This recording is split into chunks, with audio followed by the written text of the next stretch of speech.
À la demande des usagers, PJCCI a entrepris un projet pilote au cours de l'hiver pour analyser des méthodes de déneigement et différents produits déglaçants, en plus d'identifier les risques potentiels à la sécurité des usagers. De plus, en partenariat avec le réseau de transport de Longueuil, la société a aussi mis en circulation une navette dédiée aux cyclistes durant le projet pilote. Essentiellement, ce projet pilote-là nous a permis de tester des méthodes de déneigement ainsi que des produits déglaçants, mais à la suite du projet, aucune solution viable et sécuritaire n'a pu être mise de l'avant et qui permettrait donc le passage sécuritaire des cyclistes durant l'hiver. Alors, on a soulevé divers risques qui sont liés notamment à la géométrie très particulière de cette piste-là, évidemment ses pentes très fortes, son étroitesse aussi qui est encore plus étroite en hiver parce que cette piste-là est de 2,5 mètres de largeur en été, mais en hiver, avec les outils de déneigement, est à peu près de 1,8 mètres de largeur, ce qui est vraiment très restrictif pour un passage bidirectionnel.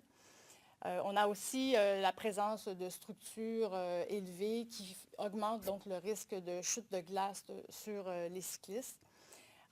Essentiellement aussi, cette piste-là, contrairement à une piste, par exemple, sur remblai, comme on en voit un peu partout dans les villes, elle est surélevée, située au-dessus du fleuve Saint-Laurent et donc exposée aux conditions climatiques très changeantes, très humides et très venteuses du fleuve Saint-Laurent.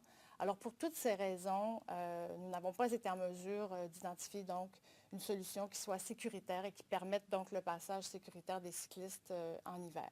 Alors, c'est la raison pour laquelle la piste sera maintenue fermée cet hiver. Par contre, PJCCI, tel que nous l'avons annoncé le 11 octobre dernier, continuera à faire des études pour identifier, nous le souhaitons, des solutions qui nous permettront d'ouvrir cette piste-là éventuellement. Alors ça, c'est pas mal le topo pour les questions liées à la piste cyclable. Nous avons eu également une question sur les selles de déglaçage. J'inviterai Mme Martel à venir répondre. Je vais vous la lire. Attendez un petit peu. On a reçu plusieurs questions, donc.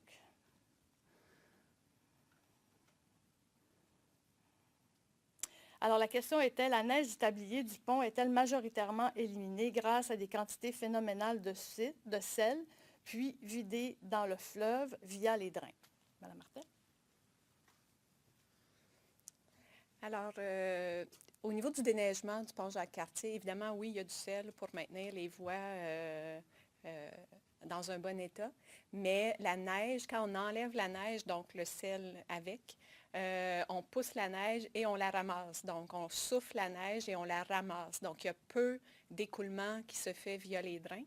Aussi, le pont est situé majoritairement au-dessus de la terre ferme, fait qu'on a 4 piles environ il y a 4 piles qui sont directement dans l'eau. Donc, les drains peuvent amener une certaine quantité d'eau mêlée avec un peu de sel, mais c'est minime comme impact.